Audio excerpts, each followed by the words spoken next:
evening and welcome to a special edition of Tucker Carlson Tonight.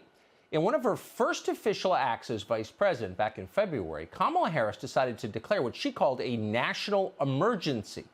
And right away, that seems strange. Normally, it's the president's job to declare national emergencies. The vice president's job is to oversee vice. Just kidding. I'm actually not sure what the vice president's job is, but it's definitely not that.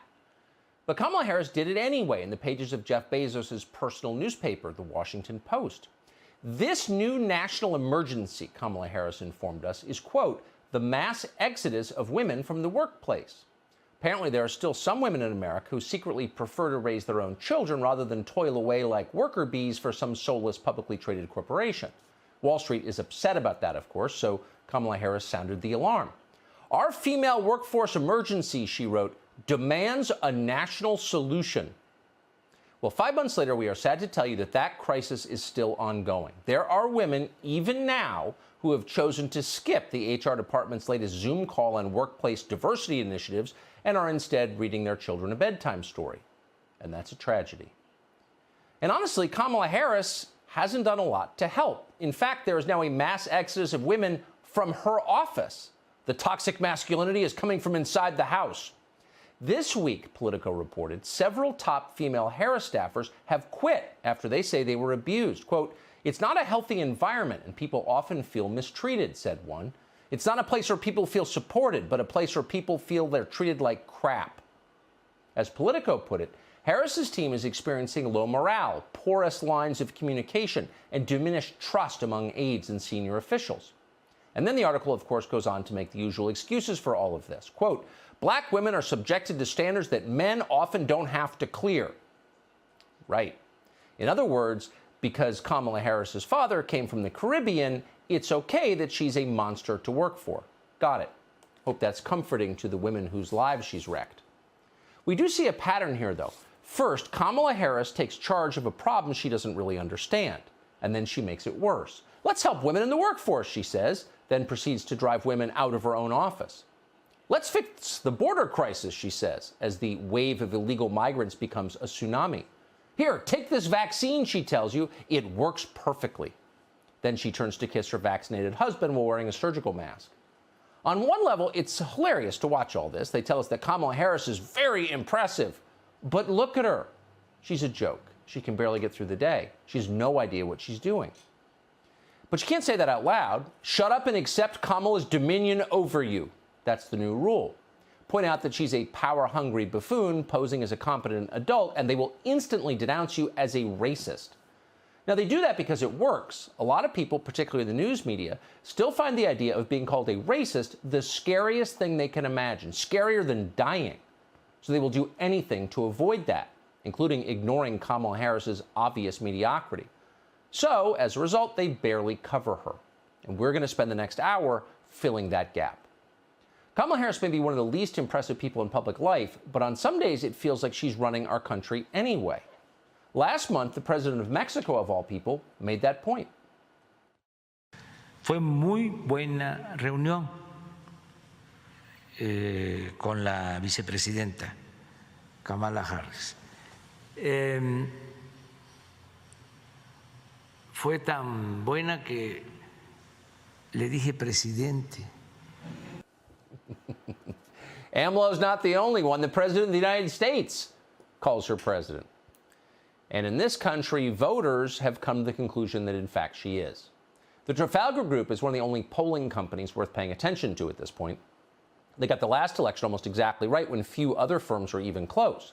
Tonight, we've got exclusive new polling from Trafalgar that shows who Americans believe is actually running the federal government. In a survey of likely voters, the majority of American voters said Joe Biden is not really in charge. And it wasn't simply Republicans who thought that. A third of Democrats say Biden is not actually in charge. Another 10% weren't sure, which is pretty much the same thing.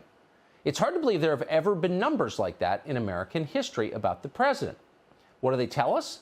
They tell us that the media storyline, the one you hear every day, Joe Biden's fine, he's just got a really bad stutter, relax, isn't actually fooling anyone, but not for lack of trying. Outside of this channel, no one on television is allowed to say what seems obvious, which is that Biden can't really do his job. That's forbidden precisely because it's true. But Joe Rogan doesn't work on television. He hosts a podcast, so he can say whatever he wants. And recently he did. We're unhinged, Yeah. in a lot of ways, and we're not anchored down by a real leader. You know, we don't really have a real leader in this country anymore. Yeah. I mean, you could say Joe Biden is the president, he's our leader, and you'd be correct on paper, but, I mean, everybody knows he's out of his mind. He's barely hanging in there. Well, exactly. We don't say a lot about Joe Biden's decline on this show, partly because it's depressing and partly because our default position always is to respect old people, especially when they get a little soft, as we all will if we live long enough. So it's bad karma to mock them for it. But in Biden's case, and he's the president, it's demonstrably true. And everyone knows that, including his family. So the question is, who's really in charge if Joe Biden isn't? And increasingly, it seems like Kamala Harris is running things. If you believe in democracy, this is a problem. No large group of people has ever signaled a desire to put Kamala Harris in control of the country. Just the opposite. In fact, at the height of the last Democratic primary season, most of her own constituents told pollsters they wanted her to drop out of the presidential race. Only 7% of Democrats in the state of California thought their senator, Kamala Harris, should be president of the United States.